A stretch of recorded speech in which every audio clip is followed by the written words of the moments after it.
সকাল প্রিয় বন্ধুরা, সকলে কেমন আছো? দেশ বা দেশের বাইরে আমার সকল বন্ধুরা যে যেখানে আছো, আশা করি নিশ্চয়ই ভালো আছো, ঠাকুরের কৃপায় সুস্থ আছো। আমিও ভালো আছি, কিন্তু একটু চিন্তার মধ্যে রয়েছি। 2 দিন ধরে এত চিন্তা হচ্ছে মাথার মধ্যে, আমি কোনো কিছু ভেবে পাচ্ছি না। তোমাদের সঙ্গে একটু শেয়ার করব, তোমরা যদি পারো অবশ্যই আমাকে একটু হেল্প করো। আমি কোনো কিছু ডিসিশন নিতে পারছি না। যদিও ভাবলাম যে তোমাদেরকে সবটা খুলে বলাটা আমার দরকার। চিন্তা করতে করতে কিন্তু আমার শরীরটা একেবারে খারাপ হয়ে যাচ্ছে। জানি না এই চিন্তা থেকে আমি কিভাবে মুক্তি পাবো। তোমরাই আমার একমাত্র মুক্তি পাওয়ার রাস্তা দেখাতে পারবে। হ্যাঁ বন্ধুরা, জানো তো বন্ধুরা, প্রায় 2.5 বছর ধরে এই ইউটিউব জগতে এসে কাজ করছি। এত খারাপ আমার কোনো দিন লাগেনি। এই 2 দিন ধরে এত খারাপ লাগছে আর এত মনমরা হয়ে গেছি, তোমাদের হয়তো বলে বোঝাতে পারবো না। ভিডিওতে না আসছে কোনো এনার্জি, না পাচ্ছি কোনো। কারণ কি বলো তো, একেবারে ভিউজটা একেবারে মানে বাড়ছেই না। তারপরে এই যে দেখো, আমি না এই সংসারের কাজ করতে করতে ভিডিওগুলো ক্যাপচার করাটাও কিন্তু অনেকটা সময় সাপেক্ষের ব্যাপার লাগে। সেই কারণে আমার সব কাজকর্ম করতে কিন্তু একটু দেরি হয়। তারপরে বাড়িতে রয়েছে ছোট বাচ্চা এবং টাইম টু টাইম খাবারগুলো কিন্তু আমাকে বানাতে হয়, যেহেতু টাইমের মধ্যে খাবার খেয়ে তোমাদের দাদাভাই ডিউটিতে যায়। নিয়ে কিন্তু বিশাল চাপে রয়েছি। তো আমি কোনো ডিসিশন নিতে পারছি না যে কি করব, ব্লগ দেওয়া কি বন্ধ করে দেবো, না কি ইউটিউব ছেড়ে দেবো, নাকি রেগুলার কন্টিনিউ দিব, নাকি তোমাদের কেমন ভিডিও দেখতে চাও সেটা জেনে তারপরে আমি সেই রকম ভিডিও বানাবো। তো প্রচুর কনফিউজে রয়েছি এবং প্রচুর চিন্তিত রয়েছি, এবং ভিডিও এডিট করে করে আমার এমন অবস্থা হয়েছে যে তোমাদের হয়তো বলে বোঝাতে পারবো না এবং বিশ্বাস করাতে পারবো না। রাত্রে যখন আমি ঘুমাচ্ছি তখন নাকি রাত্রেও ঘুমের ঘরে বগর বগর করছি, এবং বিশ্বাস করবে না, আমি নিজে ফেস করতে পারছি যে ভিডিও এডিট করতে করতে চোখটা লাগছে, তখন কিন্তু ঘুমিয়ে পড়ছি। তারপরেও কিন্তু ঘুম থেকে উঠিনি, ঘুমের ঘরে চোখের মধ্যে ঘুম আছেই, তারপরেও হাতে ফোন নেই, তবুও যেন ভিডিওটা আমি এডিট করে যাচ্ছি। এত পরিস্থিতি খারাপ হয়ে গেছে আমার, তোমাদের হয়তো বলে বোঝাতে পারবো না। যাই হোক বন্ধুরা, তোমরা একটু প্লিজ আমাকে হেল্প করো। আরও কিছু কথা বলবো তার আগে যে দেখো, মা কিন্তু সকালবেলায় ঘুম থেকে উঠে গেছিলো মাঠে, তার সঙ্গে মেয়েও পালিয়ে গেছিলো। ঘুম থেকে উঠে এদিকে আমি ওকে ডাকাডাকি করছি, পাড়ায় খুঁজে বেড়াচ্ছি, ও গেছিলো মায়ের সঙ্গে মাঠে, তো আমি ওকে খুঁজে পাবো কী করে? মা বললো একটু আমাকে চা করে দে না, খুব খিদে পেয়েছে। তা আমি বললাম, মা দাঁড়াও আমি পুজোটা করে নিই। চায়ের দিকে ঢুকে গেলে কিন্তু পুজোটা পড়ে থেকে যাবে। আর এই গরমের সময় দুপুরবেলায় পুজো করতে কিন্তু একেবারে ভালো লাগছে না। তার কারণ দুপুরে স্নান করে ঠাকুর ঘরে ঢুকলে আবারও একবার স্নান হয়ে যায়, পুরো ঘেমে ভর্তি হয়ে যায়। ওই জন্য আমি যতটুকু পারি সকালে তাড়াতাড়ি পুজোটা করে নেওয়ার চেষ্টা করি। আর এই যে দেখো, এই মা তারার চরণ দুটো কিন্তু তারাপীঠ থেকে নিয়ে এসেছি। কেমন হয়েছে অবশ্যই কিন্তু বলো। আর এটা হচ্ছে তারাপীঠে গিয়ে তারপরে বাড়ি আসার দিন কিন্তু আমরা এই চরণ দুটো নিয়ে এসেছি। তারাপীঠে কিন্তু যারা গেছো তারা জানো, এই চরণগুলো কিন্তু অনেক বিক্রি হয়। তো সেখান থেকে তোমাদের দাদাভাই পছন্দ করে কিন্তু আমরা দুজন মিলে কিনে নিয়ে এসেছি।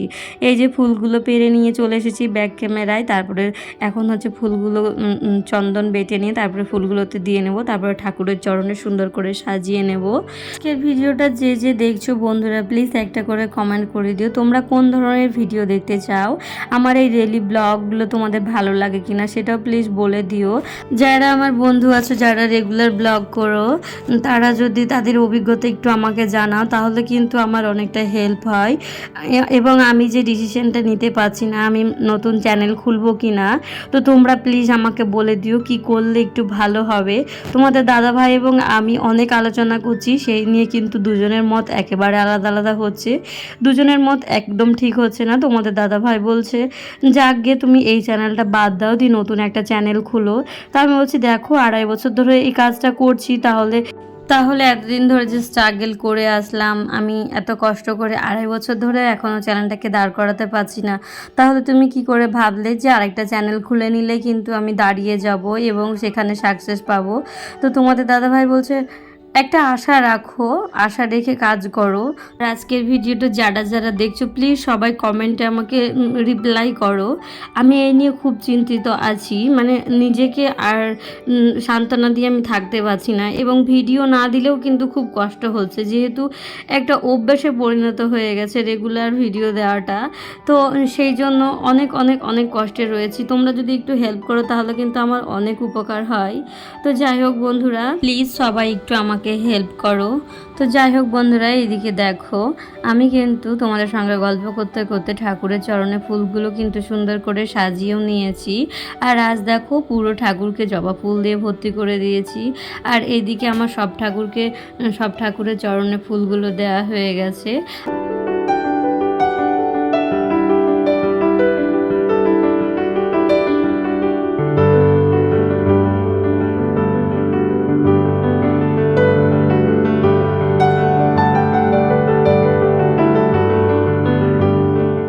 করে ঠাকুরের চরণে ফুলগুলো দেওয়া হয়ে গেছে। আর এখন যেটা করব সেটা হচ্ছে ঠাকুরের ভোগটা লাগাবো এবং ঠাকুরের আরতিটা করে নেব। তো চলো ঠাকুরের ভোগটা এখন লাগিয়ে দিই।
তো বন্ধুরা দেখো ঠাকুর পুজো দেওয়া কমপ্লিট হয়ে গেছে। তারপরে আমি তুলসী মন্দিরে তুলসী মাতাকে জল দিয়ে এসে কিন্তু ঠাকুরের ভোগ নিবেদন করে ঠাকুর ঘরের পর্দাটা দিয়ে নিলাম।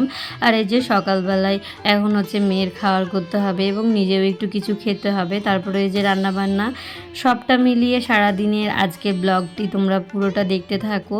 আর এই যে এখন আমি কিন্তু রান্নাও বসে দিয়েছি। আর এরই মধ্যে কিন্তু তোমাদের দাদাভাই গেছিলো বাজারে, বাজার থেকে বাজার করে নিয়ে চলে এসেছে। আমি এখনও পর্যন্ত দেখিনি কি কি বাজার এনেছে। তো চলো ভাতের চালটা ধুয়ে দিয়ে সুন্দর করে ঢাকা দিয়ে তারপরে কি কি বাজার এনেছে সেটাই দেখবো। টিফিনের জন্য নিয়ে এসেছে দোকান থেকে লুচি এবং তরকারি। যেহেতু সকালবেলায় কি খাবো আর আজ যেহেতু রবিবার, তো সেই জন্য তোমাদের দাদাভাই বাজারে গেলে কিন্তু রবিবার এই লুচি এবং তরকারিটা নিয়ে আসে। এবং আমাদের এখানে লুচি তরকারিটা খুব সুন্দর বানায়, তো খেতেও খুব স্বাদ হয়। তবে এগুলো খাওয়া ভালো না এটা আমি জানি, কিন্তু স্বাদের জন্য কিন্তু আমরা খেয়ে থাকি। আর এই যে দেখো আমরা লুচি তরকারি খেয়ে নেওয়ার পর তোমাদের দাদাভাই যে বাজারগুলো এনেছিল সেগুলোই আমি এখন ফ্রিজে রেখে দিচ্ছি স্টোর করে। করলা, এগুলো কুমড়ো, এগুলো হচ্ছে আমি ফ্রিজে স্টোর করে রেখে দেবো। আর নিয়ে চলে এসেছে মাংস। তো সবজি আর রান্না করব না, মাংস রান্না করলে কিন্তু সবজি একেবারেই ওঠে না, সব সবজি থেকে যায়। এই জন্য সব সবজিগুলো কিন্তু আমি ফ্রিজে স্টোর করে রেখে দিলাম। আর এদিকে মাংসের জন্য কিন্তু কাটা বাটাগুলো আমি কমপ্লিট করে নিয়েছি ক্যামেরার পেছনে। মাংসর জন্য যা যা উপকরণ লাগে সবগুলোই একেবারে জোগাড় করে নিয়ে তারপরে বসেছি।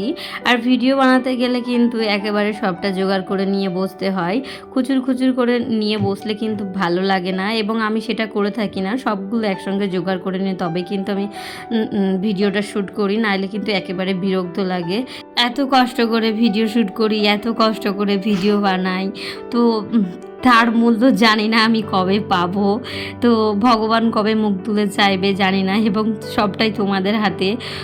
তো যাই হোক, এদিকে কিন্তু মাংসটাকে আমি সুন্দর করে কষাতে দিয়ে দিলাম। আর মাংস রান্না করতে করতে যে বাসন কুসনগুলো আমার বেরিয়েছে সেগুলো কিন্তু আমি হাতে হাতে মেজে নিই, তাহলে কিন্তু কাজটা একেবারে সহজ হয়ে যায়।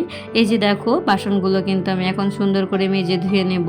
এরপরেও আমার যে কাজগুলো থাকে, একটা সংসারে একটা বাচ্চা এবং সব কিছু মিলিয়ে সংসার সামলানোটা অনেকটাই স্ট্রাগল করতে হয়।